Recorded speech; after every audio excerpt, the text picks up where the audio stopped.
Welcome everyone to this month's edition of the AEDC Voice. We have a great program today, but before we can begin, I'd like to recognize and thank our good friends at Alaska Executive Search and Bradison Management Group for their continuing sponsorship of AEDC Voice and the ongoing support AES and BMG provide to AEDC year-round. Our sincere thanks to AES and BMG for making today's program possible. And so now let's get to our program. And I'd like to introduce our today's featured guests. We have joining us today, Sarah Blair, R&D Tax Services Manager for BDO USA LLP. Sarah is an experienced manager in BDO's business incentives practice and is based in BDO's Seattle office. Formerly with a Big Four firm, Sarah began her career in tax compliance before specializing in R&D tax services. Sarah has over 6 years of professional experience helping companies identify and document R&D credit claims, as well as assisting them in defending those credits upon IRS and/or state taxing authority exams.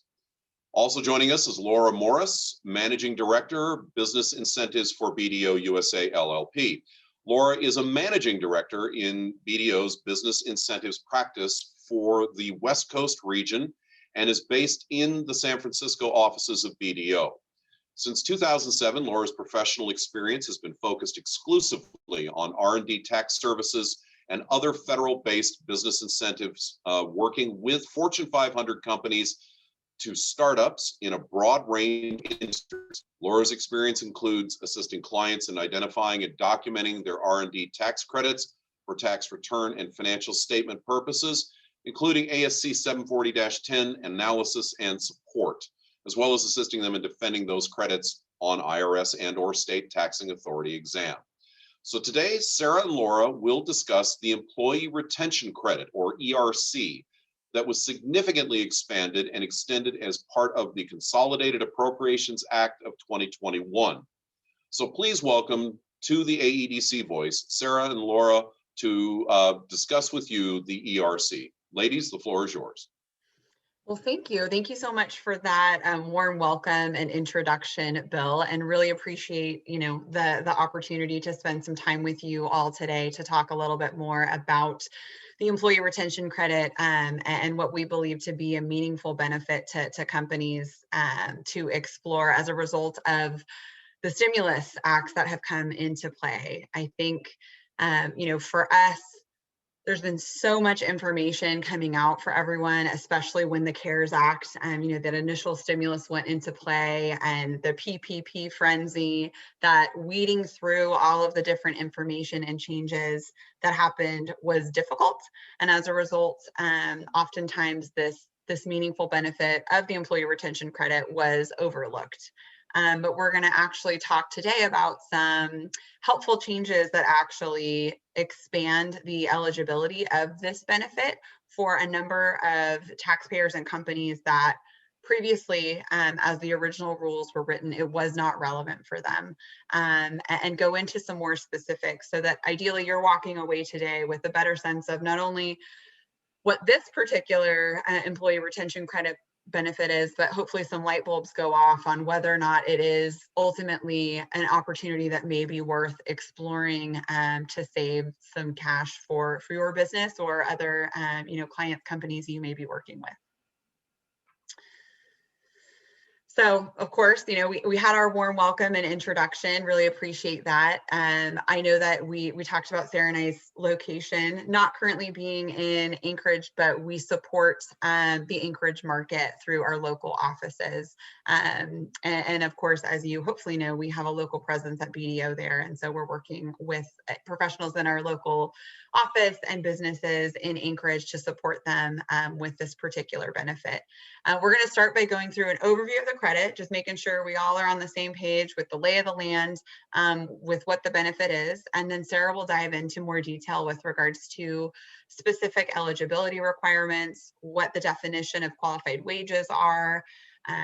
There is some interplay with this benefit and the PPP loans. So we'll talk a little bit about that to make sure we're all on the same playing field with that.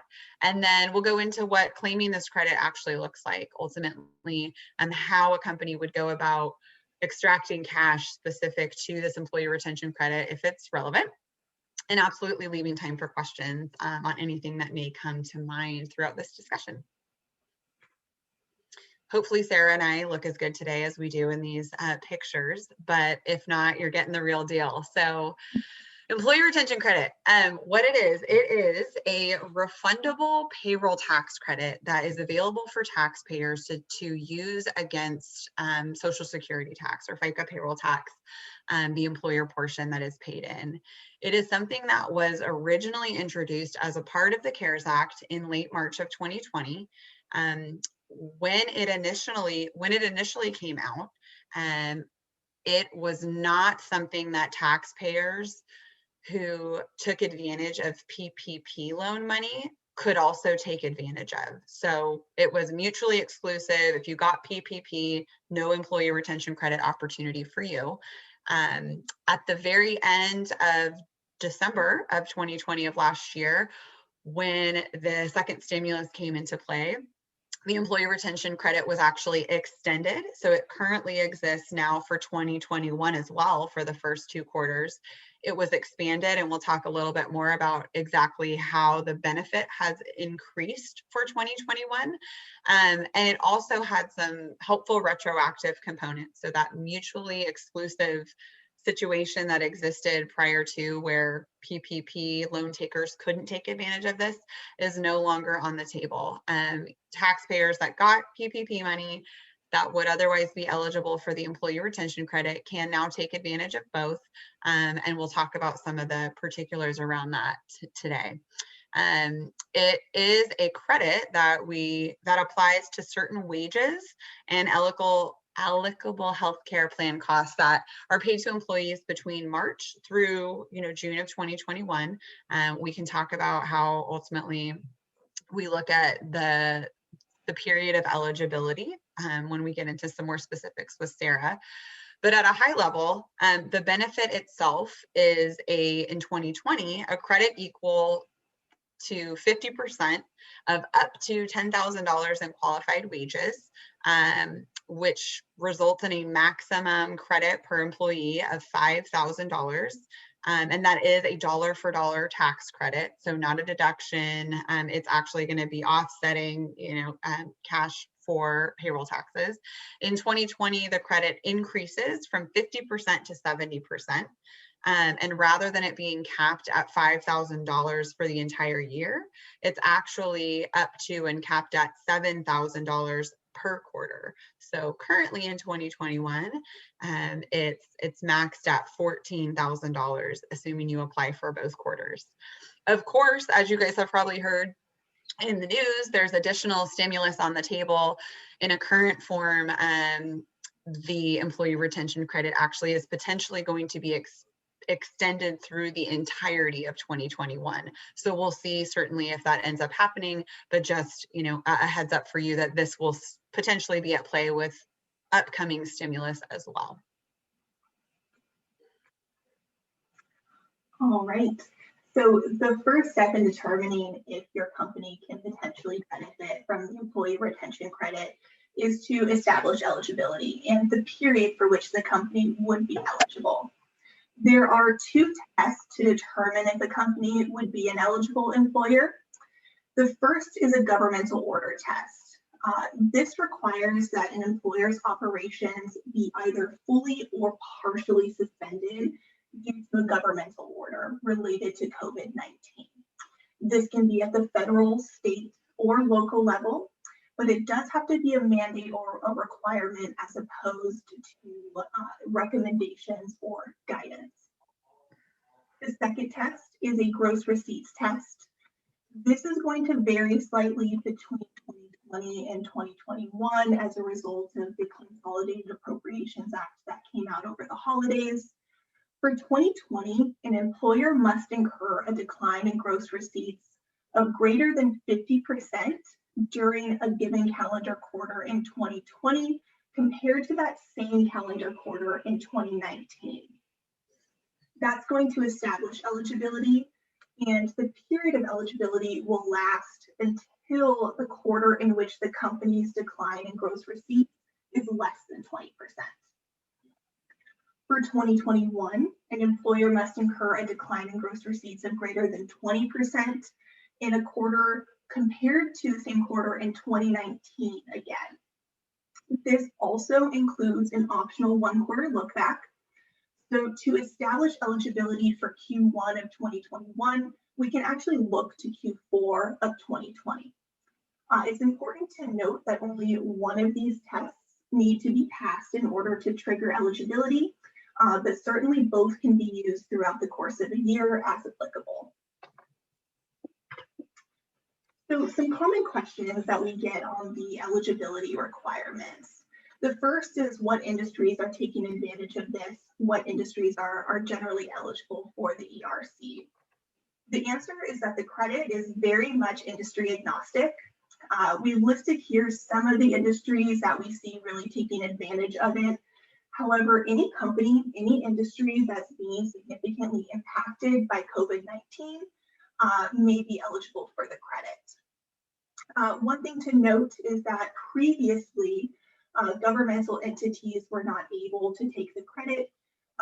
The act that came out over the holidays actually updates that. So any entities that are focused on healthcare, education can potentially be eligible for the credit now as well. Next, can essential businesses qualify as eligible employers? Yes, absolutely.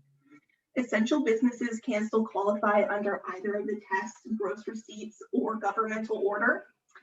On the governmental order side, typically what we see is that companies that are providing a mix of both essential and non-essential services, to the extent that their non-essential services are impacted by a governmental order, that can often establish eligibility for the company as a whole.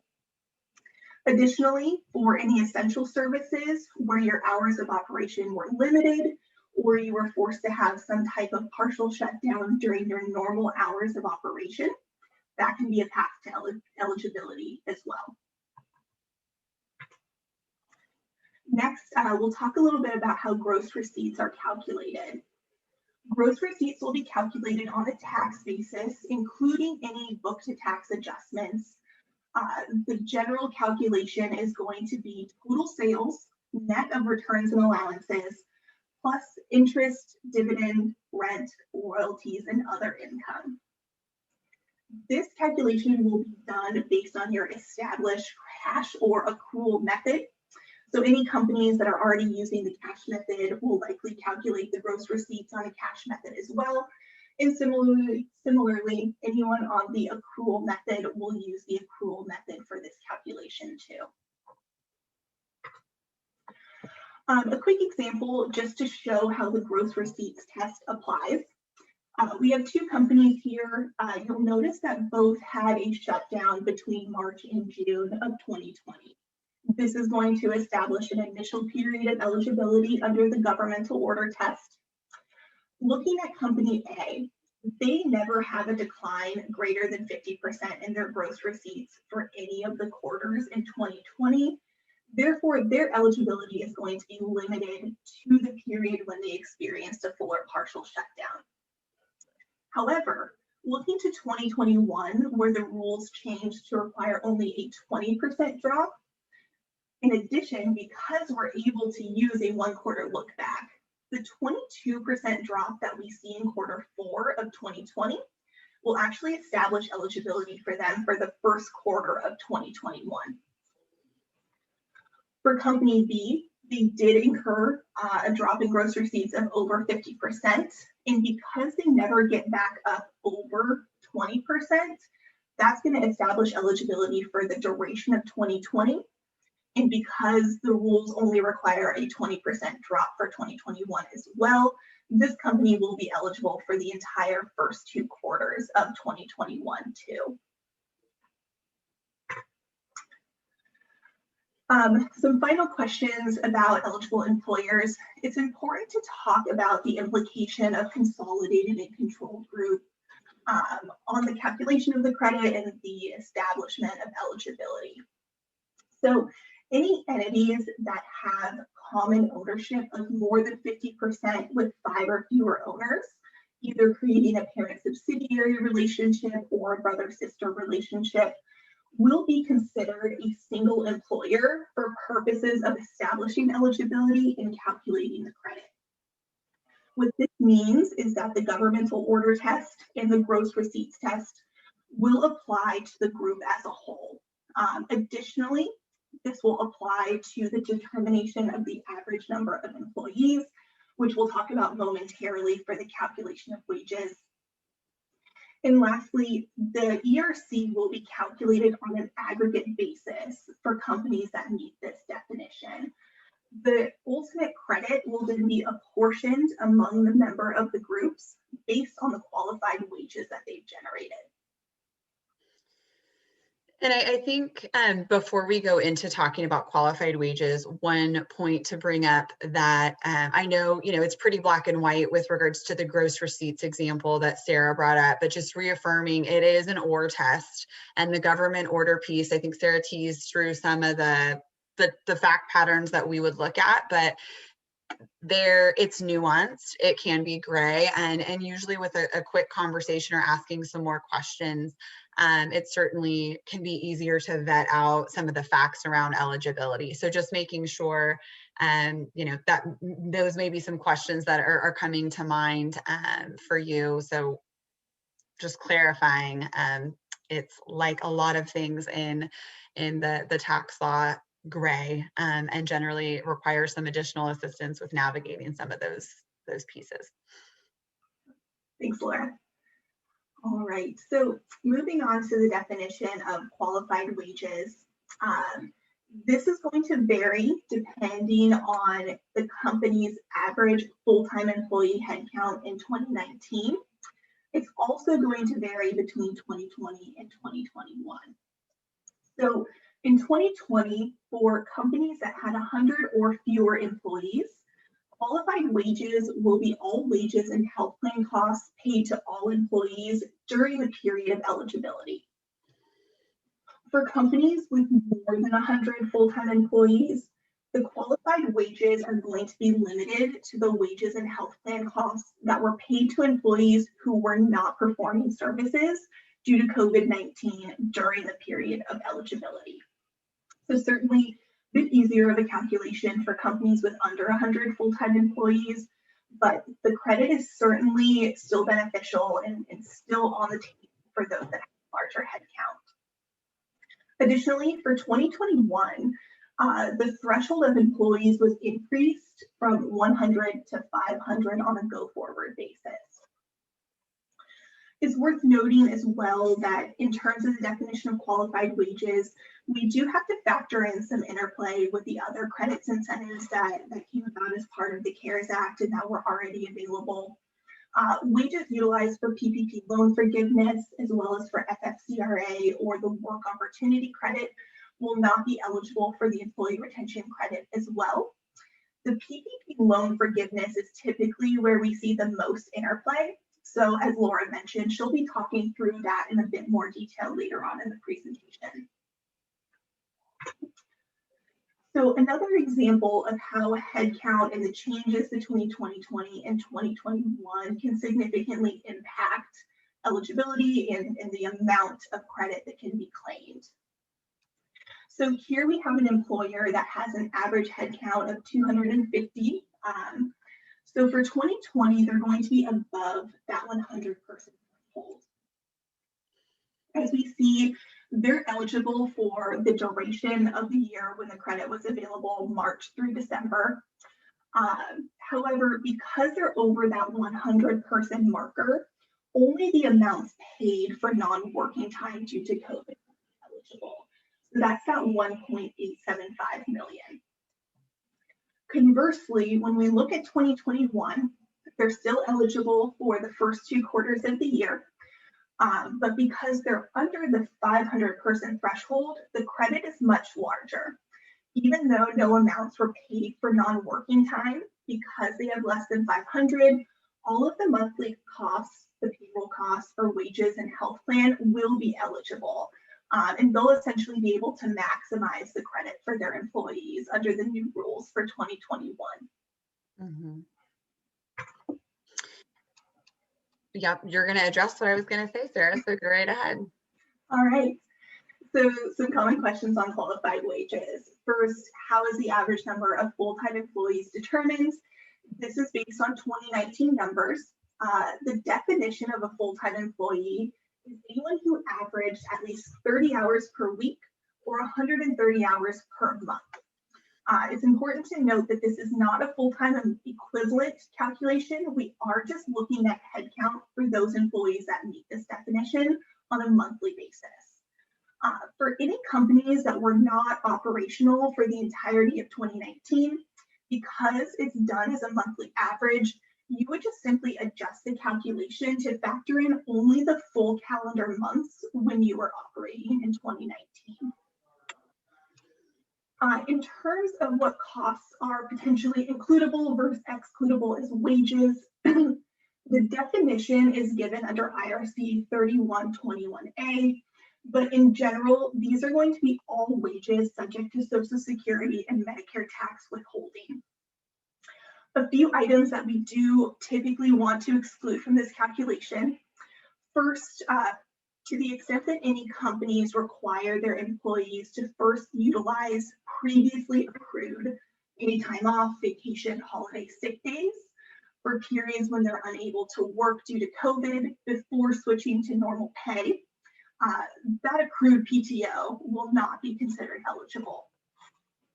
Additionally, payments made to former employees following termination, including severance, will not be included either, nor will wages paid to related individuals. So employees who are children or other family members will not be eligible for the credit either. Here, I do want to note that to the extent that any companies had to furlough employees for a portion of 2020 or 2021, to the extent that health plan costs were still being paid for during a period of eligibility, those can certainly still be qualified as well, even if there weren't salary payments going out. So that brings us to our next section on what is the definition of eligible qualified health plan expenses. This is going to be both the employer portion of the cost paid as well as the portion paid by employees with pre-tax salary amounts. That's going to include medical, dental, and vision. For fully insured or self-insured group health plans where it's a bit more difficult to calculate that exact number, you're certainly able to use a reasonable method to determine and allocate the plan costs accordingly. Perfect. Thank you, Sarah. So as we've alluded to a couple times throughout the conversation so far, there is interplay with the Paycheck Protection Program and the Employee Retention Credit. I think Sarah noted, biggest change, if you got PPP, this is still on the table for you. But if you got PPP, we need to look at, what payroll costs were funded by forgiven PPP loans, because those are wages that we have to separate and can't also be included as eligible wages in considering what your employee retention credit should be. So a couple considerations and best practices. Certainly there's some differences, and we're going to talk through an example when an employer can choose to support expenses for the 8 or 24 week period of forgiveness. On the next kind of slide, we'll go through some of the differences that the benefit can reflect based on which period was chosen. If a company has not yet applied for PPP loan forgiveness, which a lot have, some are in process right now. We're talking to a lot of, companies that are still, working through their forgiveness applications. If you think there is an employee retention credit opportunity potentially on the table, and you have not yet applied for forgiveness, you can maximize the employee retention credit by trying to shift as many forgivable expenses out of payroll. So you have the option of, 40% of forgivable loan expenses coming from non-payroll costs. To the extent that you have enough cost in those other pools during your loan period to cover, the forgiveness without having to apply for 100% of wages, there's an opportunity, with regards to that. So we're maximizing what wages we can look at for the credit.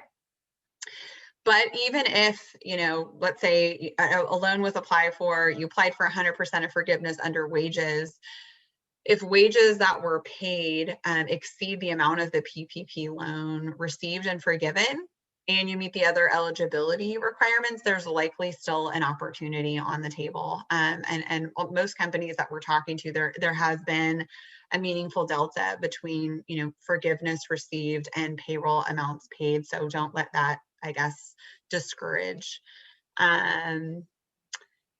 There's some guidance pending if PPP payroll costs are not forgiven. So you got the loan, but you're choosing not to apply for forgiveness, or forgiveness is not granted, then how it currently reads is that those costs would still be ultimately eligible for us to consider for the employee retention credit. So next slide. So this next slide, similar example, same kind of data points.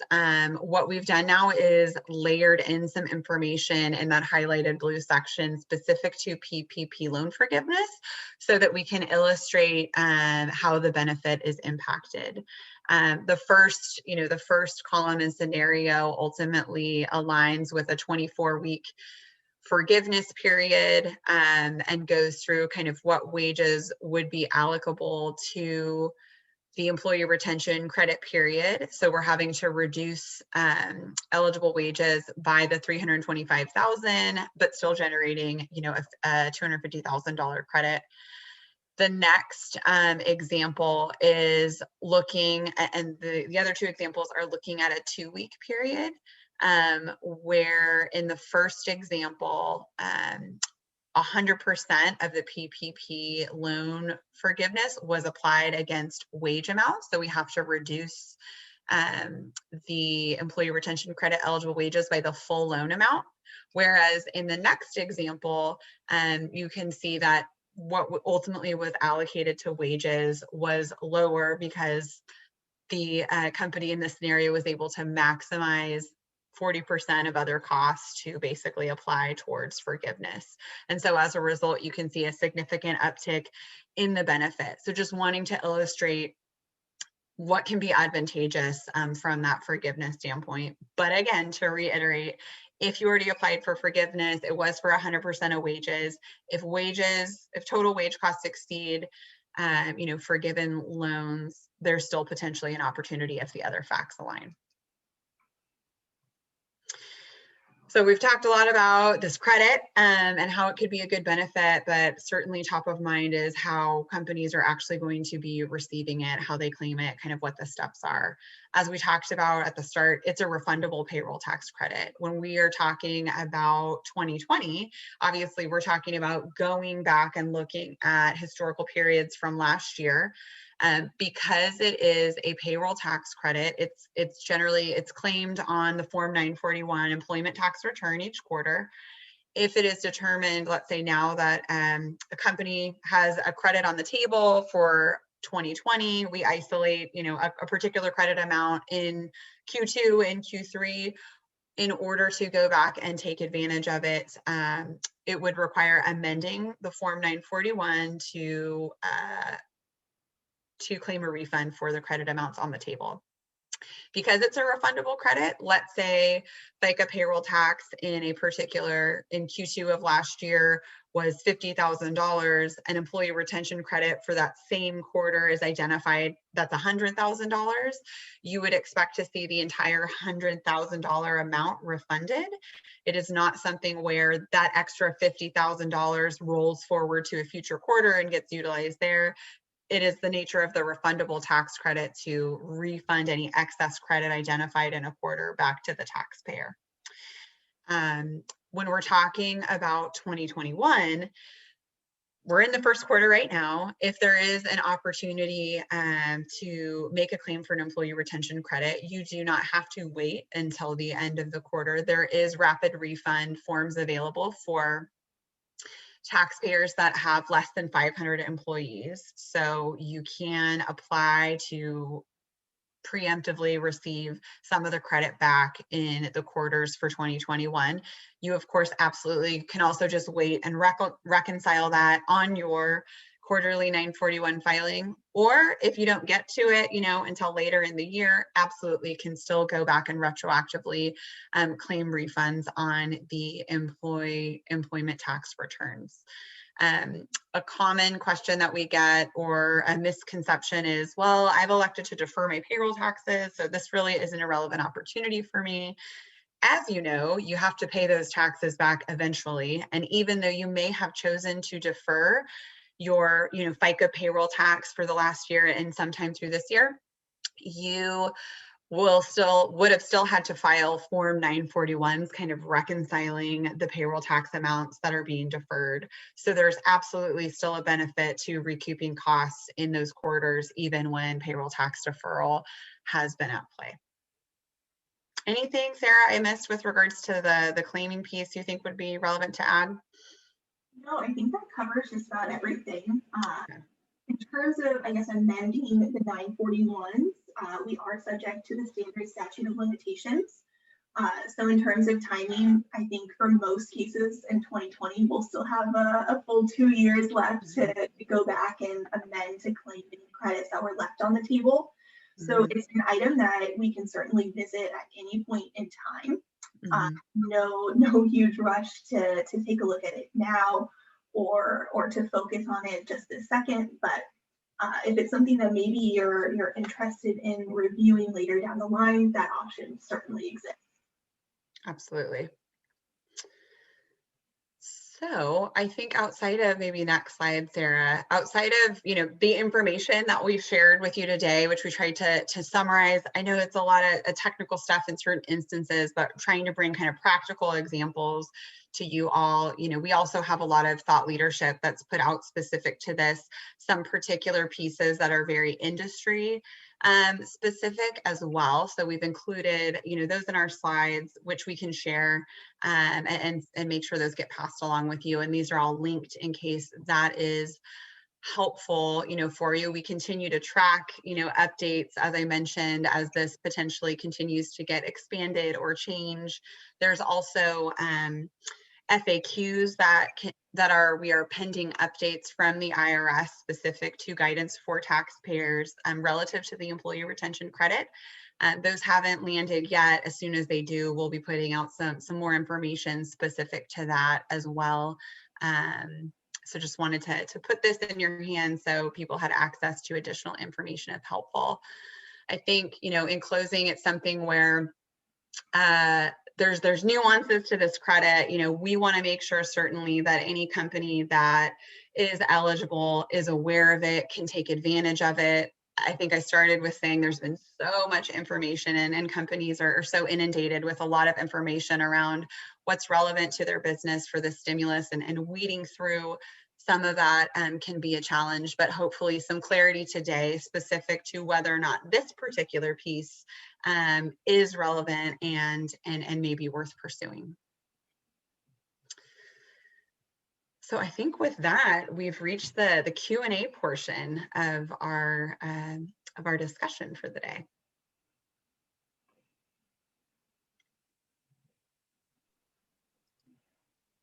Well, ladies, thank you. That was a very in-depth and detailed presentation, and I know that it was extremely useful to the folks who've joined us today. I've got a few preset questions that I'd like to just go ahead and pose right quick, and then we will go to questions from our participants. So the first question that I wanted to run by you is, in addition to the ERC, are there any other updates that came with the Consolidated Appropriations Act you recommend people discuss with their accountants? Yeah, I think that certainly first and foremost, there's another round of PPP at play. There is some additional restrictions and criteria specific to that.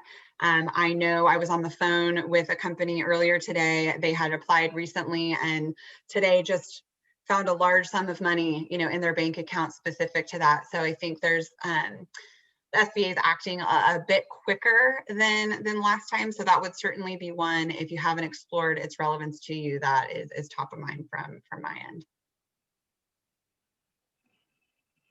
Sarah, anything that you wanted to add to that answer, or should we move on to the next question? No, I think that covers it. PPP is round two, really the hot topic right now. So I think that is kind of the big item that came out of the act over the holidays. Okay. Next question. Are there types of business expenses related to COVID that business people might not know they can write off? So a couple things come to mind with that one. I think as far as some changes, again, that relate to the Consolidated Appropriations Act that came out, there was originally, before that act, it was as written that you could not deduct any expenses paid for with, PPP loan money that was forgiven. Fortunately, that with this updated act has gone away. So a company can deduct on its tax return expenses related to anything paid with PPP loan forgiveness. That does, however, vary state to state. So keeping that in mind. Another thing that I guess came out is when it comes to not necessarily deductibility, but for what companies can look at with regards to expenses that they can consider in their forgiveness loan application, that was expanded a bit. So they've added in that companies can look to certain operational expenses that are more specific to COVID related issues. So let's say, we're talking about trying to move some of the costs outside of payroll, because there may be an employee retention credit benefit, or you're just needing to find more expenses in order to get to your forgiveness threshold. If you paid for any particular software, cloud computing type space that that was extraordinary and kind of related to COVID, that's an option to explore. Any special operational type equipment for COVID specific measures. So let's say you had to install particular things within an office, buy particular, equipment or supplies for safety, protocols or measures. Those would now be things that you can look at, including in your forgiveness application as well. Okay. Excuse me. My last question before we go to the audience. Is there one particular mistake or opportunity from your experience with your clients that you wish more businesses were aware of? So basically, we're hoping that you can help us to avoid mistakes and not miss opportunities with some of your advice. Yes. Well, this is going to sound really self-interested, but I promise it's not. It's truly based on my experience, but it's that people, taking the time, I guess, to explore the facts and confirm that, let's say, for the employee retention credit, that it indeed is or is not a relevant opportunity, because a lot of times it's mired down with information. I'm trying to move here, but you're missing out on cash on the table. And I can't tell you how many conversations we've had and continue to have where people didn't know about this, or kind of made assumptions about its relevance or what the potential cash opportunity could be to them. So they kind of pushed it to the side and decided not to spend time. And fortunately, it is something that fairly quickly, with getting a few facts, it can be a start, stop, green, red, light. So I would definitely encourage everyone to kind of take a look at that piece. So just isolating and making sure you're not missing out on certain opportunities like this. Sarah, anything from your experience that you want to share? No, I think that's really the biggest part is I know when ERC came out in 2020, the PPP loan was obviously more beneficial for most companies. So we kind of just wrote off ERC, and that was probably the right choice at the time. Now that it's back on the table, I think a lot of companies never really looked into the specific details of what will qualify and why they could qualify, especially with the governmental order test. It can be very subjective and can require a lot of research and documentation to really establish if a company may be eligible. And because of that, I think there's a lot of opportunity that's out there that maybe was overlooked. And so we've talked to a lot of companies, a lot of clients where they initially thought that they just simply wouldn't be eligible. And brushed this under the rug, kind of moved on, focused on PPP. And now that we're circling back and really talking through the facts in more detail, we're finding that there are quite a few companies that actually are eligible and can go back and claim a pretty substantial benefit. Mm-hmm. So to paraphrase, I think the main message here is assumptions will potentially cost you a lot of money if you're not careful. Right. In opportunity as well as in mischaracterization in the return. Mm-hmm. So don't assume anything, and Mhm. definitely the value of good accounting advice is going to be important in this process. Mm-hmm. Well, Tara, do we have any questions from the audience? I don't see any in there right now, but again, if you'd like to ask a question, please feel free to do so in the chat and I will read that out loud. So as we're waiting to see if there's any other questions, are there any other closing thoughts that you might want to throw in terms of just things that you've been observing in this process, what's going on in the world that you are currently, for lack of better expression, working within and swimming within, and dealing with clients on a number of different levels? Just anything else that you think might be germane to today's conversation? I think just that there's a lot of stuff going on, and we are including kind of our contact information as well as a part of this, and feel free to reach out, to Sarah and I with any one-off questions that you might have as you're thinking through what the facts are specific to you. Happy to offer, ourselves and our experience with this to help navigating some of this stuff and just the amount of information available, ideally, as easy as possible for you as you're trying to make good decisions for your business, with your clients, whatever else it might be. Sarah, any words of wisdoms that you want to impart also, or do we think we've got it all cornered? I think Laura's covered pretty much all of it. I'll just echo what she said. There's a lot of complexity with all of the provisions that came out with the CARES Act and with the Consolidated Appropriations Act.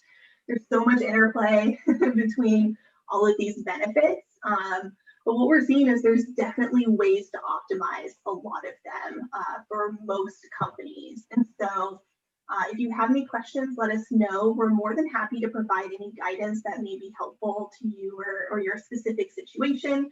Happy to answer any questions that you have, and hopefully we can find some opportunities for you. Very good. Tara, one last check. Do we have any questions from the audience? We do not, but as a reminder for people in the audience, you can definitely reach out to Laura and Sarah. You could reach out to our team as well. We can put you in contact with them, and we'll also be recording this, so we'll be sending it out next week. So please feel free to share with your colleagues, and thank you for joining us today. All right. Well, on that note, ladies and gentlemen, we'll give you a little bit of bonus time in your day. We're going to wrap things up a little bit early here. I want to offer AEDC's sincerest thanks to BDO Representatives Sarah Blair and Laura Morris for a really great and informative presentation on a very complex subject, and we deeply appreciate the perspectives that you provided today to the audience. We hope that it's been useful to you, the audience, and appreciate your participation today. Keep an eye out for our next event, which we will be announcing here just short in the near term for our next AEDC Voice, which will be taking place on March the 10th. Ladies and gentlemen, thank you so much for joining us today. And again, our thanks to AES and BMG for their ongoing support for AEDC Voice and all the support that they give us year round. Have a great day. Be safe out there, and we'll see you next month. Thank you. Thanks, everyone.